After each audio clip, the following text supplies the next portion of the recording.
ರಾಜ್ಯದಲ್ಲಿರ್ತಕ್ಕಂಥ ಜನಪರ ಸಂಘಟನೆಗಳ ಜಂಟಿ ಆಶ್ರಯದಲ್ಲಿ ಇದೇ ತಿಂಗಳು 17ನೇ ತಾರೀಕು ಬೆಳಗಾವಿ ಸುವರ್ಣಸೌಧ ಚಲೋ ಕಾರ್ಯಕ್ರಮ ಹಮ್ಮಿಕೊಂಡಿದ್ದೀವಿ.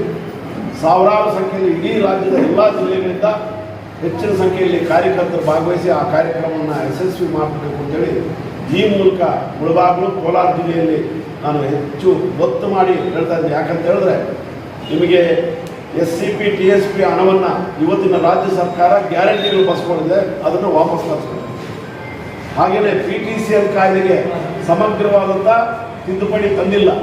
ಸಮಗ್ರವಾದಂಥ ತಿದ್ದುಪಡಿ ತರ್ತಕ್ಕಂಥ ಹೊಸ ಕಾಯ್ದೆ, ಆ ಕಾಯ್ದೆಯ ಕರಡನ್ನು ನಾನೇ ತಯಾರು ಮಾಡಿ ಸರ್ಕಾರಕ್ಕೆ ಸಲ್ಲಿಸಿದ್ದೀನಿ. ಅದನ್ನು ಯಥಾವತ್ತಾಗಿ ಇವತ್ತು ಅನುಷ್ಠಾನ ಮಾಡೋದಕ್ಕಾಗಿ ಈ ಸುವರ್ಣಸೌಧ ಚಲೋ ಕಾರ್ಯಕ್ರಮ ಮಾಡ್ತಾ ಇದ್ದೀವಿ.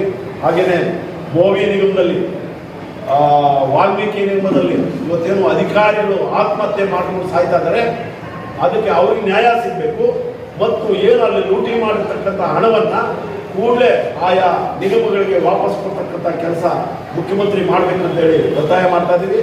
ಹಾಗೆಯೇ BPL ಕಾರ್ಡ್ಗಳನ್ನು ರದ್ದು ಮಾಡತಕ್ಕಂಥ ಭಾಳ ಮೂರ್ಖತನದ ಕೆಲಸವನ್ನು ಸಿದ್ದರಾಮಯ್ಯ ಸರ್ಕಾರ ಮಾಡಿದೆ.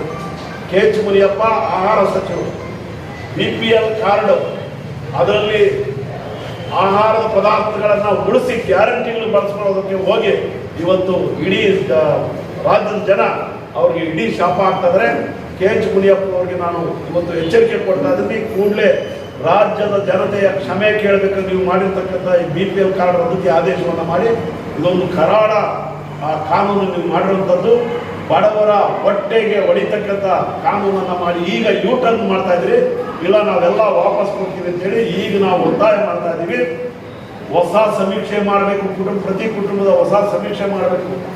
ಯಾರು ಬಡವರು ಯಾರು ಬಲ್ಲಿದ್ರು ಅಂತೇಳಿ ಪಟ್ಟಿ ಮಾಡಬೇಕು.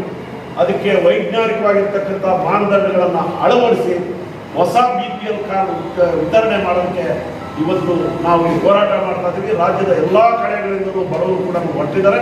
ಸಾವಿರಾರು ಸಂಖ್ಯೆಯಲ್ಲಿ ಕೋಲಾರ ಜಿಲ್ಲೆ, ಅದರಲ್ಲಿ ವಿಶೇಷವಾಗಿ ಮುಳಬಾಗಿಲು ತಾಲೂಕಿಂದ ಹೆಚ್ಚಿನ ಸಂಖ್ಯೆಯಲ್ಲಿ ಹೊರಡಬೇಕಂತೇಳಿ ಮಾಧ್ಯಮದ ಸ್ನೇಹಿತರ ಮೂಲಕ ನಾನು ವಿನಂತಿ ಮಾಡ್ತಾ ಇದ್ದೀನಿ.